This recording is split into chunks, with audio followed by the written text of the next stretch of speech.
may have seen Preston over the last few weeks. He's become a very, very, very big personality on TV. And actually, you're a singer as well. People had no... You know, a lot of people of my generation, we didn't know that about you, Preston. Yeah. So are you a singer, celeb? What are you now? What's the story? I'm still... Do you know what I mean? It was just something I did, so singing is still what I... Yeah, I'm still a singer, but Big Brother's just something that I've done on the way, do you know what I mean? Yeah. Wasn't it mad, though, when you came out? I mean, you must have known that it was all going to go absolutely crazy. You don't... It's amazing how quickly you just forget that you're on telly and you forget that there's cameras and you just get on with it and you don't really think about the outside world. You're in such a little bubble. It's because it's just so peaceful, and I mean, it's not always peaceful now, obviously. It's all, but yes. Most of the time, it's just so peaceful, and everyone, you know, it's very, you know, with Ruler and everyone's very sort of affectionate and loving and everything. So it's just like. And then every now and again, and it may be just the editing of it, the whole house erupted. Oh yeah, it did. It did. And that, of course, makes the interesting TV, doesn't it? Well, I haven't lost my rag ever in my life, and in there I proper lost it, and it's very out of character for me. I can't believe you let Dennis Rodman speak to you that badly. He should have over there and kicked his backside. I'm about as big as one of his hands, so I don't think I would have, do you know what I mean? He's an enormous bloke, isn't he? Absolutely, what a physical presence he is. And, OK, let's talk physical presences, OK? Let's talk about Chantel. Girlfriend of yours or not? Look at all this stuff. Well, I do love Preston, we will stay. I don't know, you tell me, you've had a weekend of it. Like, my girlfriend has gone into hiding. She was pulled out of our flat by her hair by a paparazzi. You know, she's... On Saturday? No, this is like over the past 10 days. Oh, yeah. And, you know, she's had to... Someone at her work said something about her and she's had to quit her job and, like...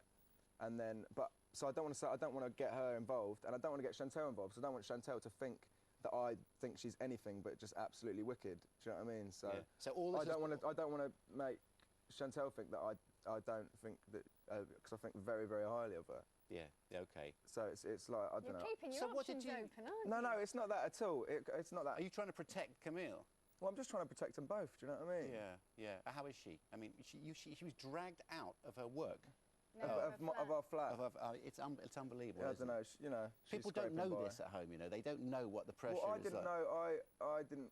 You know, you hear about the paparazzis, and you always think. I always thought it was like spoiled sort of members of the royal family that don't want to have their privacy sort of invaded. But like, she's just some girl from France. Do you know what I mean?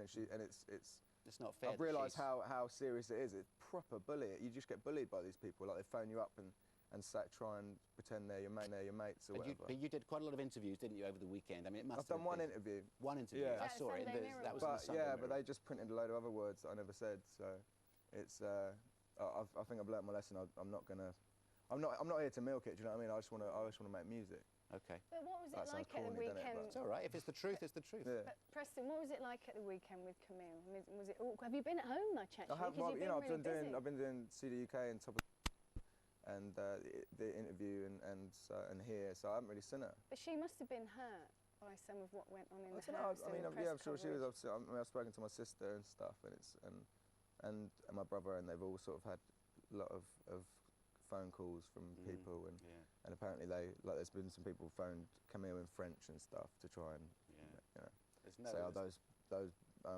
British paparazzi, they're, you know, I don't know, it's just mental, mad. It's mad. You've become the voice of a generation. We're going to talk about that in just a second, whether you liked it or not, and also an early shout for Spec Wearer of the Year, I think. Yeah. Sensational. Sensational. Here is Preston's highs and lows, or some of them anyway. You all right there?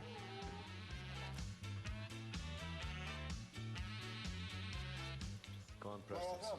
You've done it. See, Preston's always happy when Chantel's around. Oh. I'm not in love,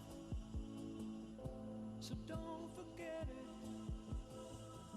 It's just a silly phase. I haven't been emotional or anything here because you're here. Don't interrupt while I'm talking. That is low. A cheating politician, what a surprise.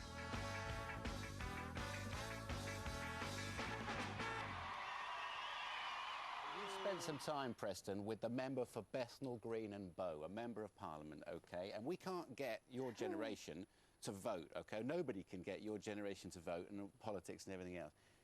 Why not? Well, I'm talking about Mr. Galloway. Of Yeah, I course. know. The thing, my problem with George is, well, I trusted him. I really liked him at one point, but he's been voted in by thousands of his constituents who, you know, voted him into his position, and then he takes 3 weeks off to go and do a silly reality TV show.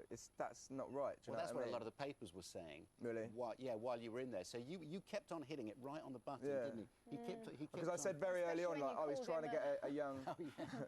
I always said very early on he was trying to get a young demographic, yet he was patronising the two youngest people in there Yeah. and found it very difficult And to kept forge a real calling you relation. kids as well. Yeah, yeah, and it's like, well, I like your private if you're trying to members, persuade young people to vote, which of course they should, then try and treat them like adults, because you know he was acted very silly in there. So how would you get the Ordinary Boys fans, your lot, how would you get them to vote? How would you get them interested in politics? Not talking George, how would you do it? How would you Well, engage them? You know, they've just got to realise that politics is unavoidable, isn't it? And but even going in the house has made me sort of think about the kind of socialist ideals as being a little bit, you know, I think that it's less. Yeah, but It's less of an George- obvious. It's less of an obvious. A little less practical, maybe. Yeah, well, it's less practical and it's less. Exactly, it is less practical. You need to have a bit of competition because people are naturally competitive, and that's how you. So there's, you know, I've sort of he's been the cliche of a loony lefty or whatever, which is something I always hated, and it's just, but it's. Interesting. I didn't hate loony lefties. I hated people being cliches of saying people were loony And now you lefties. just hate and everything. George. But have King you of Generation X. That's what you are. Thank you, mate. Thank you very much. I thought he was interesting. have you spoken to Chantal yet over the weekend? We did a telly programme Alright. together yesterday. All right, okay. All right. Right, competition